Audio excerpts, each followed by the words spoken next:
Hey, and welcome to FitMit Fitness Podcast, a podcast for people who want to get no BS information about fitness and know that fitness is about so much more than losing scale weight. It's about feeling confident in your skin and empowered in your life. I'm your host, Turo Virta, personal trainer, strength and nutrition coach, and most of all, a husband of my beautiful wife, Miriam. Each week, my guests and me will give you some no BS fitness tips and motivate you to take action in your own personal fitness journey as we talk about nutrition, exercise, mindset, personal development, and executing in life with enjoyable but still effective strategies. If your goal is to look better, feel and be strong and experience transformation from inside out, you, my friend, are in the right place. Thank you for jumping in, and now let's jump into today's episode. Hey, it's Turo here, and welcome back to the FitMit Fitness Podcast. Today I want to do something a bit different. So we are not talking about calories or protein targets or perfect workout plans. And we are going to talk about something that actually decides if any of those things work for you or not. We are going to close this year in a different way because most people end of the year, they are ending year with the guilt and self-blame and things like that. I should be further by now. I wasted the year. I will fix everything in January.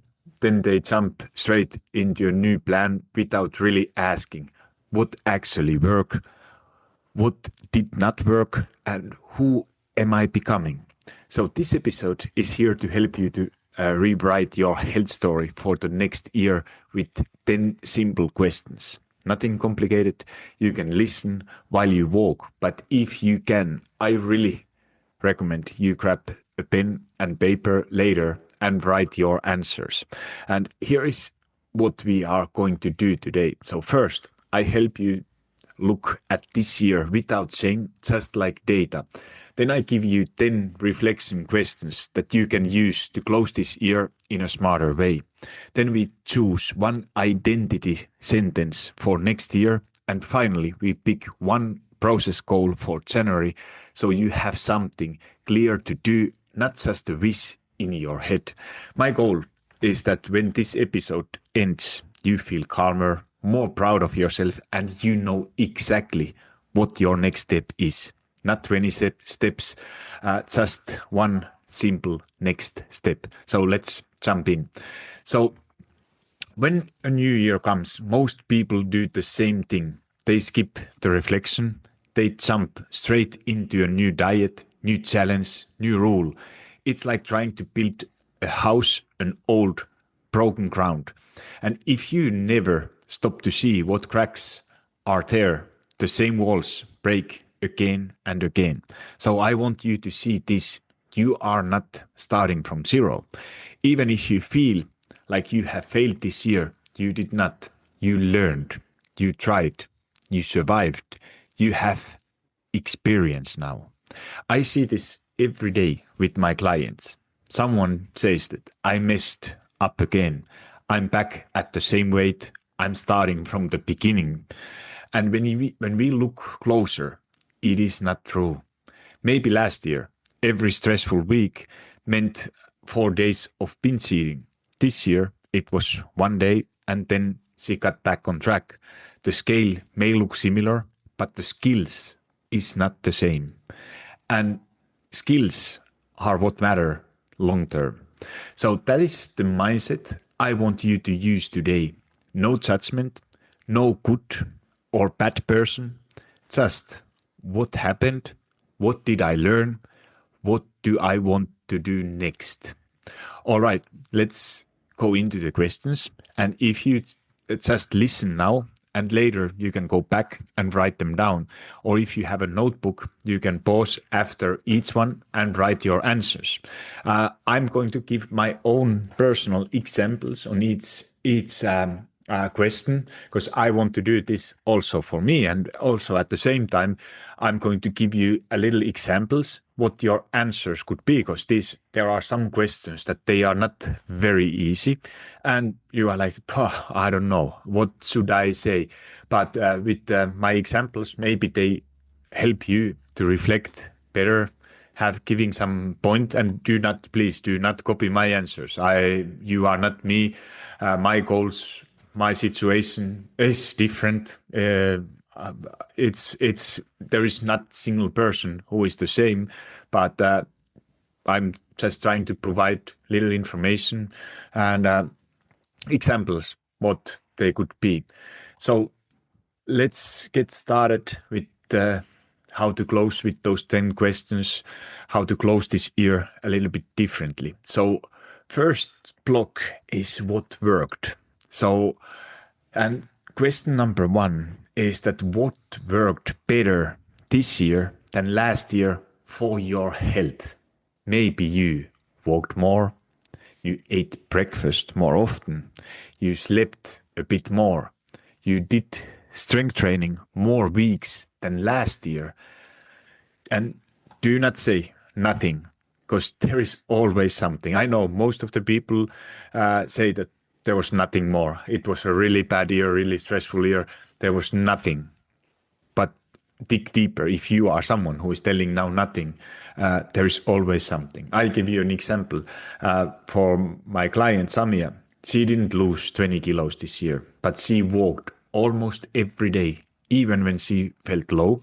And her wins were more steps, more awareness, less quitting. And that is huge. So if I want you to write that this worked better this year, and then make a list, at least 3 things. So for me, I had already, I'm at the situation that I'm extremely proud of myself. I did consistently strength train 2 to 3 times per week. I looked back. It was interesting to look. I'm not counting or looking something, but always end of the year, I take a time to reflect on my personal things like my own health, my own health habits, my scale weight, of course. Then I look about my personal life, my business, and in those aspects, I look everything what was working, what was not working, where I want to improve. And now, when I look back at this year's parts of my life, I have to say that I'm actually, of course, I feel like that I haven't been doing social media for ages, and I feel extremely guilt for myself that I didn't do it. It was the decision. And when I look the numbers, my revenue from a business perspective, they were same or even better than last year. Do different things. When I look my own health, I was consistent exactly where I wanted to be. I feel amazing. I put high focus on my sleep, and that energy levels I have at the moment, I'm very happy. So steps, I think I had around same, maybe a bit less steps than last year. I haven't looked exact numbers, but for me, I'm averaging between 12 to 16,000 steps, and that is like monthly average depending on month. But I'm happy with that level. There was not a single month below 12,000 steps this year. I did look back on my stats, how many strength trainings I did in a month, because I have my watch. I always start my watch and my own workout app where I log my workouts. It was 8 to 10 strength trainings per month. So 2 to 3, most of the times 2 strength trainings per week on average. And that is every single month. And those were things what I'm extremely proud of myself. I didn't, without having this data, I would not know. I would feel more guilt than I would be actually feel accomplished of things what I achieved. And that is most likely your case too. So then question number 2 is that where did you surprise yourself in a positive way? Maybe you did a hike you thought you could not do. Maybe you went to the gym alone for the first time. Maybe you said no to food when you were already full. Or maybe you asked for help, which is a big deal. And those are like things that you think that, you are like, I'm kind of also a person, or used to be a person, who is like, I need to figure it out by myself. I'm not going to ask help. I know those things. But when I understood to ask help, get some different opinion, having accountability, that has been a game changer.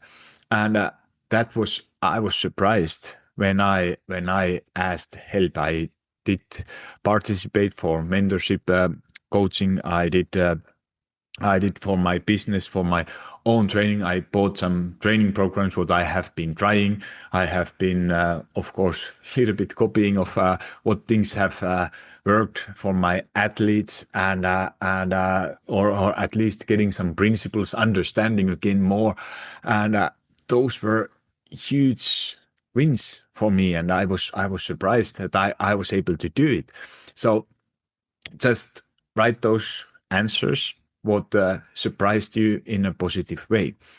Then let's go for block 2. And this is a block, what I call like that, where did you get stuck? So question number 3 is that, where did all or nothing show up most this year? So be honest, but also be kind. Did it show up on weekends, on holidays, when the scale went up 1 kilo, or when you were stressed from work? Maybe your pattern is 3 good days, 1 stressful thing happens, and then I give up and say that I start again Monday. We want to see that pattern, not judge it. So write it. My all or nothing showed up when, and finish the sentence. So my all or nothing sentence showed up when I wanted to post more on social media, doing more reels, feed posts on my Instagram and TikTok. And then I was like that. I was very, very consistent at the times, like when TikTok blew up. I was lucky to get over 300,000 followers there, but I was posting every single day, some days even twice or 3 times. And same thing with the Instagram. That was like 3-4 years ago, 5 years ago when I started. I was practicing it. I was doing it a lot. And now I think that if I can't post every single day, it's not worth of it even to post. And that was when, for me, my all or nothing showed up in the past, not this year, but in the past. It was the same thing with the workouts. When I told myself that I need to work out or strength train at least 2 times a week. And if I'm not able to do it, 1 session doesn't bring anything. So those were my reflections from the past years. And now when you write this down, you might be having easier time to find. Usually when we are asking some what didn't went well, there is coming right away 10 answers. And when you start to ask things what went well, there is going to be a little awkward silence and what did I do well? Nothing. But that is not true, and that I want you to see. So finish the sentence that where your all or nothing mindset showed up and when it happened. So next question number 4 is that, when you fell off, what did you do next? So did you disappear for 2 weeks? Or did you bounce back the next day? Or did you send a message either to your coach, to me, or to your friend? Did you say, screw it, and go all in with food? This question is important because the comeback is more important than the fall. Maybe last year you stayed off for 1 month, or maybe 2 months, maybe 3 months. Maybe this year it was 2 weeks, maybe 1 week, and that is progress. So if you were able to reduce that off time from the last year, you are making progress. So I want you to write, when I fell off, I usually, and then you describe it, what usually happens.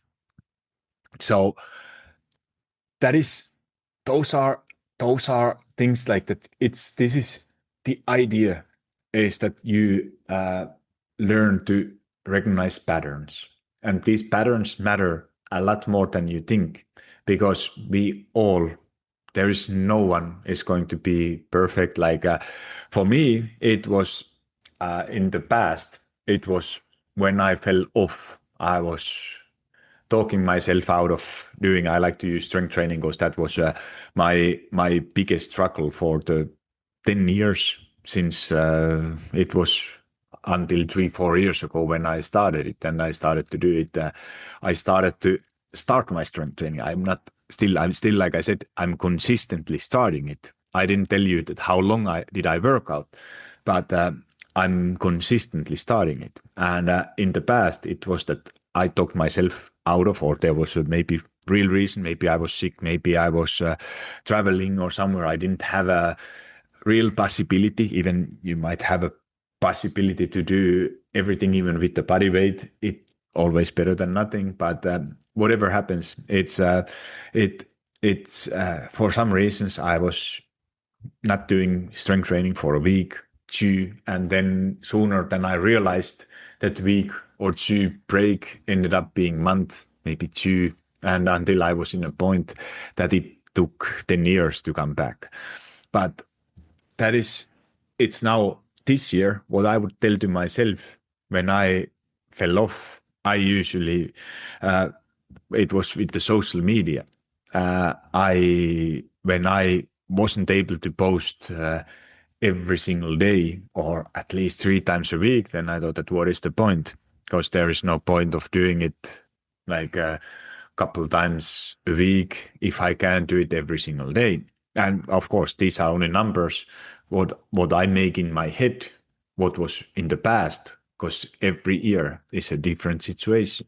There's a different priorities, and these are things what are helping you to understand how quickly you were able to make that comeback, and because that is more important than fall, like I said earlier. All right, then let's move into block 3, and that I call emotions and stress. So question number 5 is that how did you cope with stress most of the time? And now I want you to be real. Did you eat? Did you scroll on the phone? Did you drink wine or some other alcohol? Or did you sometimes walk, talk to a friend, go to bed earlier? Most people do not overeat because they are stupid. They overeat because they are stressed, they are tired, they are lonely, they are angry, or they are sad. Food is a quick comfort, and there is a whole reason why this is actually happening. You might have heard it. There is something called dopamine, what your body actually needs. You can get it from working out. You can get it from food.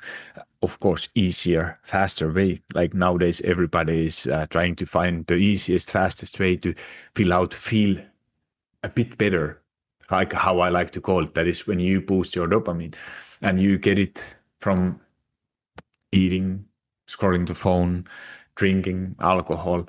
But in a long term, you know that this is not the solution. It's just a quick help that at this moment is helping you. So what I want you to write now, that my main stress coping mechanism this year was, and write whatever you used when things got stressful, what you were using as your stress coping mechanism. And this is not something to judge. It's just to see what you are writing, and there is no judgment. So be honest. What coping mechanism you used when you were stressed? Then question number 6 is, what made consistency hardest for you this year? Was it because of your work hours?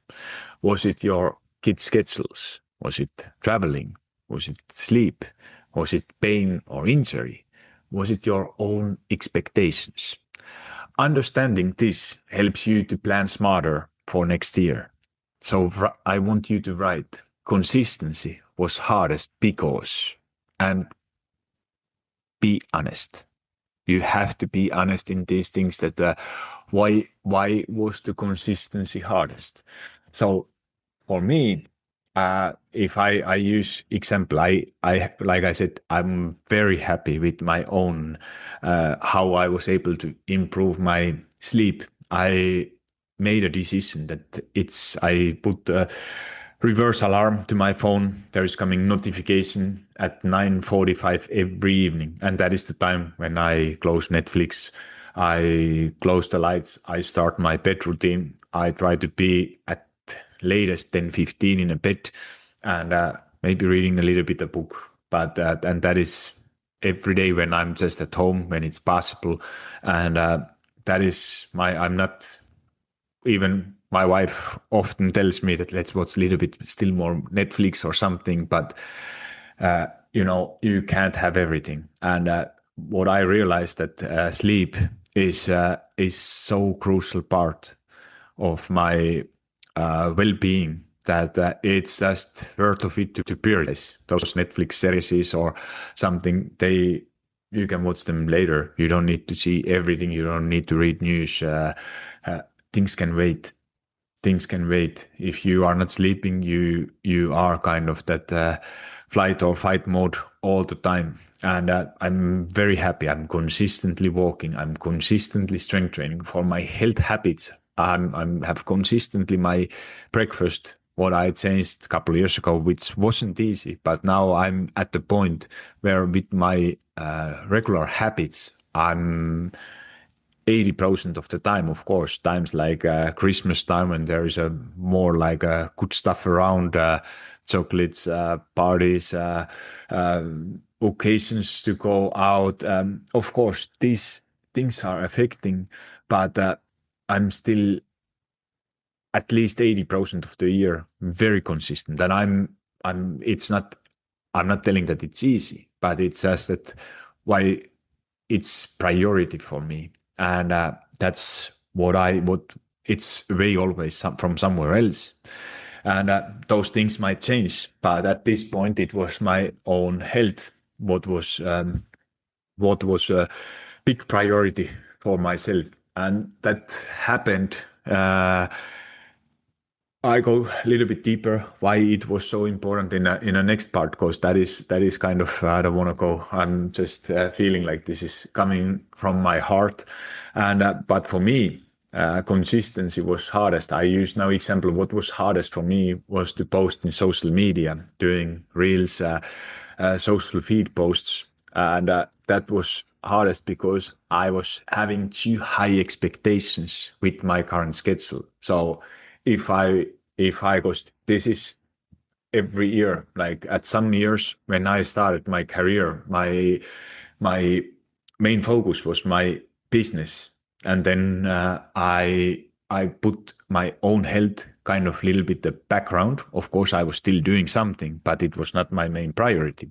And how it shows up now in my life. If I have, for example, today morning, I had a hour and a half block, what I blocked from my calendar to my own workout.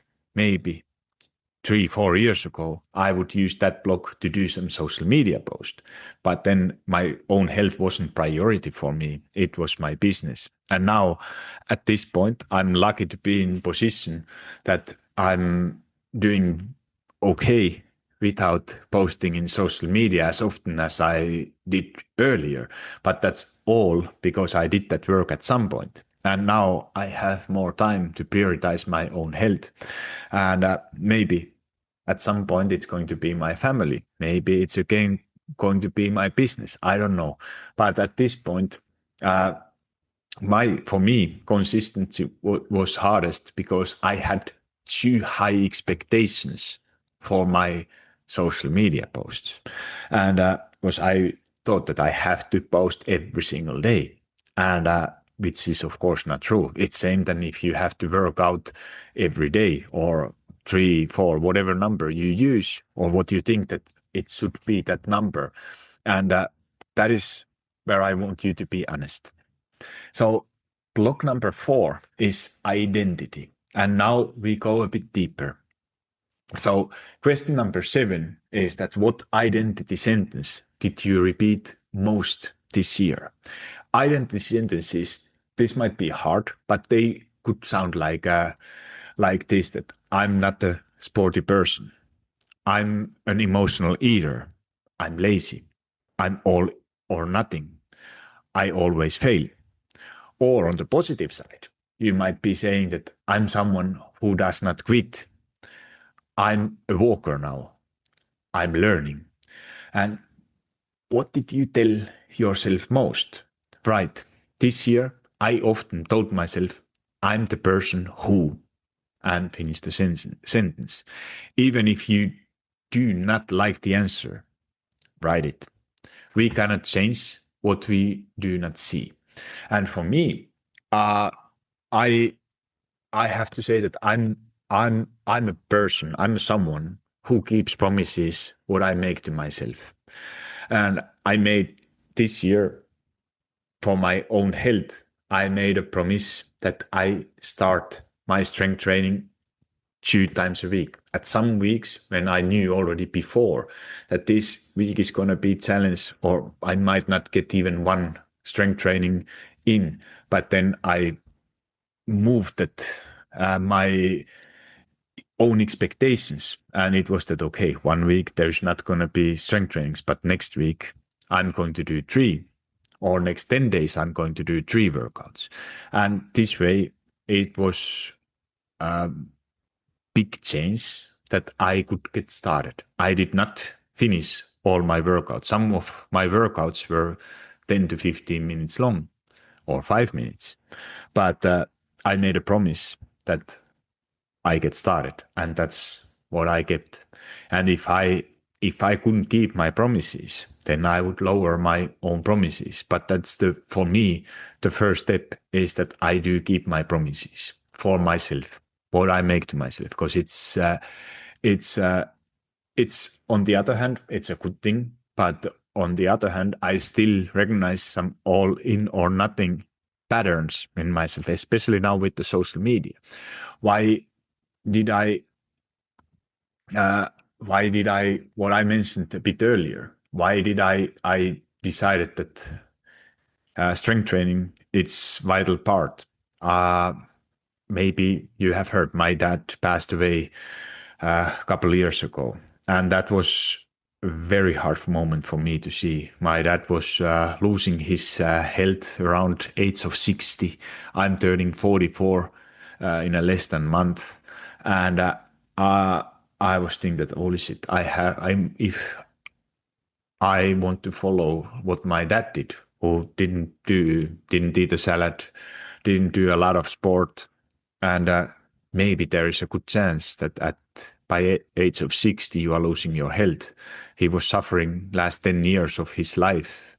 Last year's being able to only lay in a bed waiting that somebody is bringing food for you, and seeing that was so hard for me. And I decided that this is not what I want to do. Of course, we don't know what is going to happen, and which is a good thing in a life. But that was the moment when I made a decision that I'm going to do everything I can. It doesn't matter if I have, at some point, you might think that, like for me also in the beginning, you get into something, for me it was a social media fame or getting viral videos. And it was like that, whoa, this is so cool. This is a nice thing to do. Like weekly, some brands are offering some freebies or collaboration. And it would be easy to say yes for those possibilities. Business would probably be a lot better, but then it would be away from my own health. And I said that it doesn't matter how much fame or money or how many people I'm able to help if I'm not able to help myself first and then do whatever I can. So that was, for me, was the reason when I went a bit deeper. Who am I, who I want to be, and what I want to do now. And that was that experience. Unfortunately, it's not a nice thing what happened, but these are making you it wasn't bad luck either. Of course, maybe you can always speculate about bad luck, but for me, it's not a bad luck. It's you increase at least. You with the good luck, you might be okay until 90, but if you look, you are some of your habits, and if your habits are bad in for the first 60 years of your life, you can't expect that with the luck you will be okay. You might be, but most likely there is a big chance that something you will find it in front of you. So that was for me the reason why I decided that I have to prioritize my own health, but because everything else, if I don't have my own health, I can't take care of my family. I can't help other people. So before helping others, I have to take care of myself selfishly. It might sound selfish, but this is ultimately, if you really think it deeper, you might be like, I used to be that first I want to help others, but now I think that first I have to at least be able to do the minimal thing for myself and then starting to help others. So this is a little identity what I changed, and that is I'm a person who is not going to quit, who is keeping promises to myself. So then let's move to question number 8, and that is, what identity do you want to grow into next year? And this is important. We are not faking. We are growing into something that already has some roots. So maybe I'm the woman who takes care of her body even when life is busy. I'm the person who always comes back even after a bad day. I'm the woman who lifts weights 2 times a week. I'm the person who walks every day, no matter what the scale says. Pick one sentence, not 10, just one. And write, next year, I want to grow into the person who, and finish it. So this is your new identity direction. So think it that, because this is something, what is funny thing about this identity, this might sound like that this is something what you have heard I should be doing, but I'm not really able to do it. But this is like when you put it visible, you put it somewhere, like what I highly recommend is that you write this, you finish this sentence, next year, I want to grow into the person who, and then you finish it and you put it somewhere. You can move it, you can change the sentence, I'm the person who, and then finish your sentence, whatever you want to be.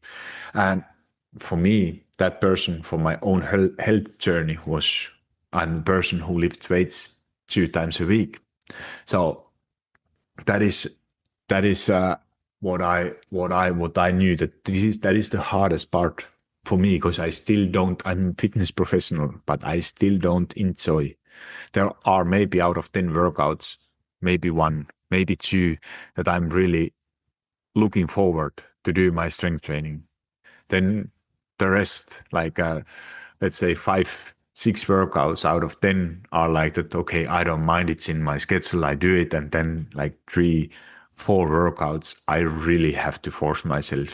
Especially now, it's probably at this time I'm working out in my basement, which there is no heating. It's very cold, and it's not tempting to go inside, but I still do it because I'm a person who want to strength train 2 times per week and keeping promises what I make to myself.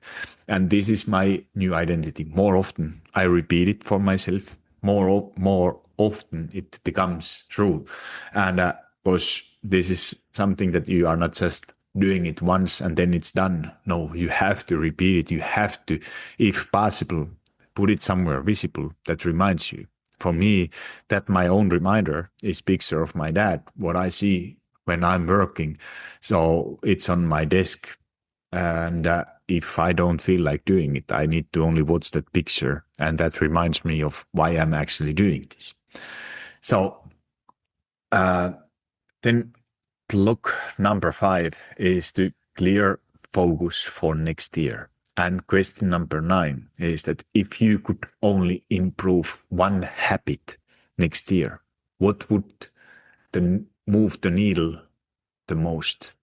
And not what sounds sexy, because what would really change your life if you did it 80% of the time.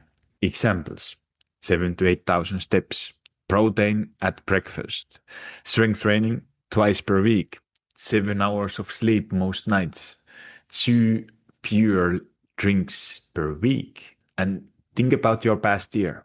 Where were most problems? For many, it is sleep or evening eating. For some, it is no movement. For others, it's no protein and always being hungry. Choose one.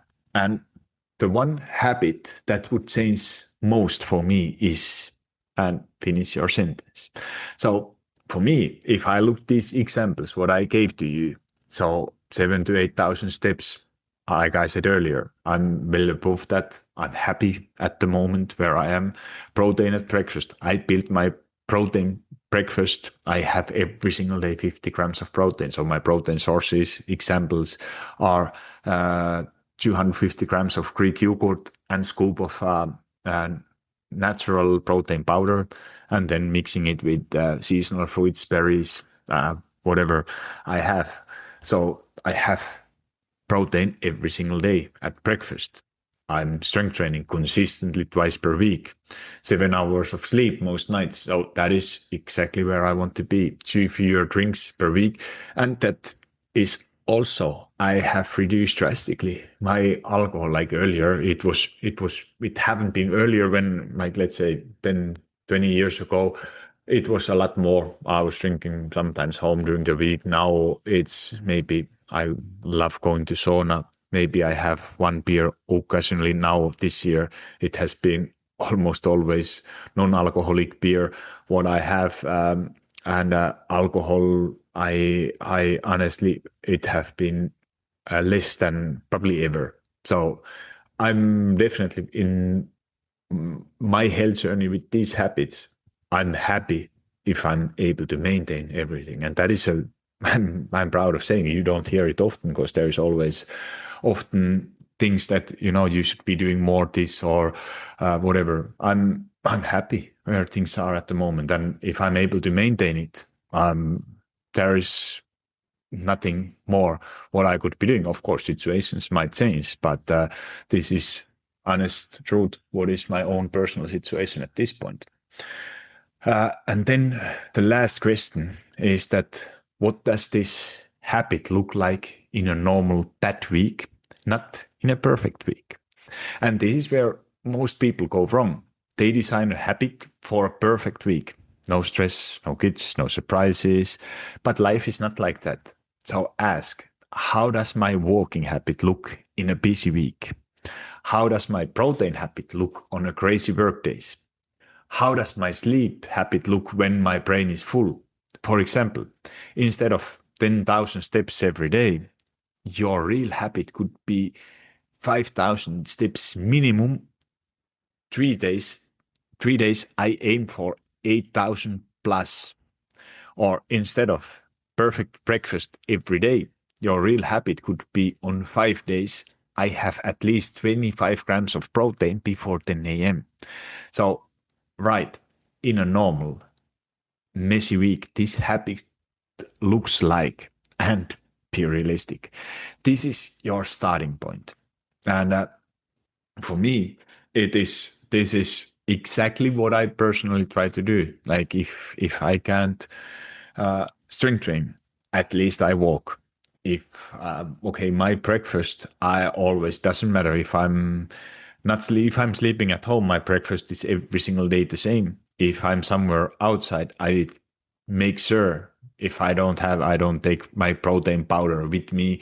I look to get from natural if I'm sleeping at hotel, like we have been upcoming year. I'm going to be in Olympics with the for a couple of weeks preparation, Olympic events, World Championships. So I will be sleeping in hotels, of course, then holidays. So there are going to be a lot of time while I'm not at home, but I try to have at least a 25 grams of protein before 10 a.m. or on my breakfast. And this is not what I do. In perfect weeks, I'm at home, and but in a busy week or when things are not normal, I still aim for same principles, but of course in a different way. So now this is then, let's move to the next part, and we turn it into a simple January action plan. So now we have what have worked, where you got stuck, your old identity sentence, your new identity sentence, and one key habit. And now let's turn that into a simple January plan. So I want you to think in weeks, not in months. Imagine January, week 1. Ask yourself, how many times will I do my key habit this week? How will I remind myself of my new identity? Let me give you a couple of examples. Example number 1 is steps. So old patterns. I moved a lot in summer, 0 in winter. New identity. I'm the person who walks almost every day, even if it's a short. So key habit is 6,000 steps per day. So January week plan would be the goal: 4 days over 6,000 steps, 3 days at least 4,000 steps. So, and reminder, put your walking shoes by the door and post it on the mirror that says that I'm a walker now. If you write it into your mirror, you will see that reminder every single morning, every single time you watch into that mirror. And that's it. It's nothing crazy, but you need those reminders. You need those plans. Another example, protein at breakfast. Maybe your old pattern was that no real breakfast, always hungry in the afternoon and night. New identity. I'm the woman who feeds her body early so she's not starving at night. And key habit, 25 to 30 grams of protein before 10 a.m. And January week plan would look like this. That goal would be 5 days with protein breakfast. Options are already ready: Greek yogurt plus fruits, eggs plus bread, protein shake, whatever you enjoy eating. And reminder, small note on the coffee machine: protein first, then coffee. Simple. And that is what real life looks like. Example number 3, sleep anchor. Old pattern. Maybe you have been scrolling phone in the bed, always tired, always snacking. And new identity. I'm the person who protects her sleep because she knows everything feels easier after rest. And key habit, screen free 30 minutes before bed, 3 nights per week. And January week plan would look like this. Goal, 3 evenings with no phone in bed. Routine, make tea, read 5 pages, and light stretching. Reminder, leave your charger outside the bedroom and do not take your phone into bedroom. If you don't have alarm, like many of my clients tell, and I used to tell myself also, that I need my phone in bedroom because of alarm. Until you buy an alarm clock, those things actually still exist. So you don't need your phone to have an alarm. So that is how we are connecting identity plus habit plus real life. And that is, it sounds simple, and it actually is, but you just have to trust me and do those things actually, and not just put it in your mind and think that, oh, I will do it, but we will forget these things if you don't take action immediately. So either you pause now, you write those questions, you can come back. I will put all those questions into show notes so you can copy paste them, answer them. Write those things, write those your new identities, put them somewhere visible, and start acting like that new identity is looking or should be acting. So, because that your new identity, it's not magic, but it's a compass. And every time you face a choice, you can ask, what would the person I want to become do in this moment? And do not think what could be next month, what happened in the past. For example, if Your new identity is that I'm the woman who takes care of her body even when life is busy. You come home tired. You have two options. You sit on the couch with chips and say, screw it, I'm too tired. Or you walk for 10 minutes, eat a real dinner, and then relax. So the old you might go for option one. New identity does not have to be perfect. Maybe she says, I'm tired, but I can walk 10 minutes. That's who I am now. And this is exactly what I saw with Ingrid. In the past, when she had an imperfect period, she would gain a lot weight, she would feel terrible and start from zero in January. Now she still has hard weeks, but she does not lose everything. She walks, she trains a bit, she eats enough protein most days, and she trusts that she can come back. Same woman, new identity, different story. And that is what I want you to do next year.